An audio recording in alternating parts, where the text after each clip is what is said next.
One piece season 2 आखिरकार Netflix पर stream हो रहा है। यह सीरीज मंकी डी लूफी और स्ट्रो हैटर्स की कहानी बताती है। ग्रैंड लाइन में प्रवेश करते हैं जहां उन्हें विचित्र रोमांचक और नए सहयोगियों का सामना करना पड़ता है। किसी लोकप्रिय एनिमी को लाइव एक्शन में रूपांतरण करना मनोरंजन उद्योग में ऐतिहासिक रूप से तूफान में सीधे नाव चलाने जैसा रहा है। इरादा भले ही नेक हो, लेकिन तबाही का मंजर हमेशा ही रहा है। फिर भी नेटफ्लिक्स की महत्वाकांक्षी रचना वन पीस, जो इचिचिरो ओडा के प्रसिद्ध मंगा पर आधारित है, इस चुनौती का सामना करने के लिए तैयार है। सीजन 2 सिर्फ एनिमी के पैमानों को दोहराने की कोशिश नहीं करता, बल्कि इसके मजेदार अराजकता में पूरी तरह डूब जाता है। नतीजा यह है कि यह अगली कड़ी पहले से बड़ी, अजीब और कभी-कभी ज्यादा जटिल है। लेकिन फिर भी अब तक हमने इतने भी एनिमी रोमांचन देखे हैं, उसमें से यह सबसे प्रभावशाली, जिसमें दर्शकों को मंकी डी लूफी और उसके सनकी समुद्री डाकू के गिरोह से परिचित करा गया है। हालांकि दूसरा सीजन उन्हें सीधे ग्रैंड लाइन में ले जाता है, जो दुनिया का एक ऐसा हिस्सा है जहां सामान्य ज्ञान एक नियम से ज्यादा एक विनम्र झुकाव है। कहानी कई अलग-अलग पहाड़ों से गुजरती है। ब्रुकटाउन से ड्रीम द्वीप तक एक के बाद एक विचित्र कारनामों की एक श्रृंखला होकर गुजरती है। एक द्वीप प्रौद्योगिक थीम पार्क जैसा लगता है, दूसरा राजनीतिक षड्यंत्र से भरा है और यात्रा के दौरान कहीं न कहीं दल का सामना ऐसे पात्रों से होता है जो किसी बेहद जीवंत सपने से निकलते हुए प्रतीत होती है और किसी न किसी तरह वह अराजकता काम कर जाती है। एनिमी की विलक्षणों को कम करने के बजाय यह श्रृंखला उसे पूरी तरह से अपमानित है। इस अद्भुत और उथल-पुथल भरी दुनिया के केंद्र में इनामी गोडाई द्वारा अभिनीत लूफी है, जिसका अटूट आशावाद और श्रृंखला को शक्ति प्रदान करता है। गोडाई ने इस किरदार को भोली, मासूमियत और दृढ़ निश्चय के मिश्रण के साथ निभाया है, जिससे आपको विश्वास हो जाता है कि लचीले अंगों वाला एक समुद्री डाकू वास्तव में महासागरों के पार वफादारी को प्रेरित कर सकता है। अस्ट्रो हैट क्रू के बाकी सदस्य को सोर्स की सबसे बड़ी ताकत बने हुए हैं। मैकेनियो द्वारा निभाया गया जोरो अपने प्रभावशाली अंदाज में गंभीर भाव को बरकरार रखता है।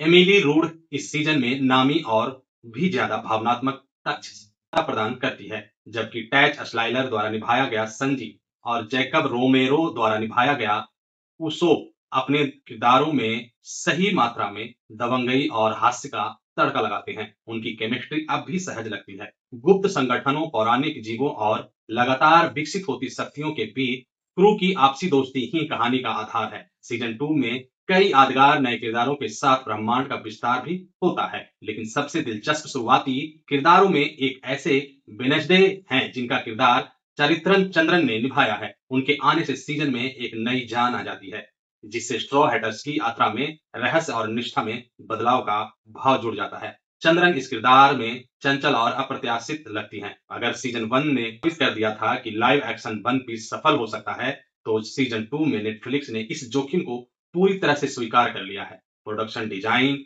और भी ज्यादा साहसिक हो जाता है, दीप और भी ज्यादा कल्पनाशील हो जाते हैं और खलनायक बेहद नाटकीय लगने लगते हैं। यह सीरीज ओडा की दुनिया की कॉमिक बुक जैसी बेतुकी बातों को ही अपनाती है, ना कि उसे यथार्थ के लिए नरम करने की कोशिश करती है।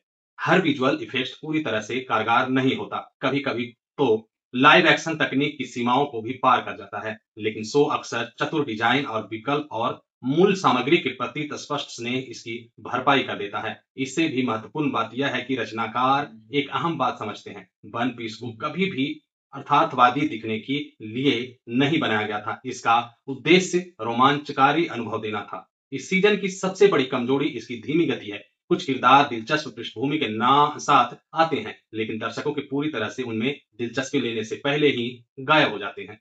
कुछ कथानक ऐसे लगते हैं जैसे उन्हें कहानी के प्रभाव के बजाय समय बचाने के लिए संपादित किया गया हो। अगर आप मंगा एनिमी के प्रशंसक हैं, तो आपको ये बदलाव नजर आ सकता है। हालांकि अगर आप नए दर्शक हैं, तो आप निश्चित रह सकते हैं कि शो अपना मनोरंजन शायद ही कभी खोता है। वन पीस को काफी एनिमी रूपांतरों से अलग करने वाली मुख्य बात इसका दृष्टिकोण है। यह अच्छी तरह समझता है कि ओडा की दुनिया का आकर्षण केवल एक्शन में ही नहीं, बल्कि आश्चर्य की निडर भाव में भी है। इसलिए यह शो कहानी को सामान्य बनाने की कोशिश नहीं करता है।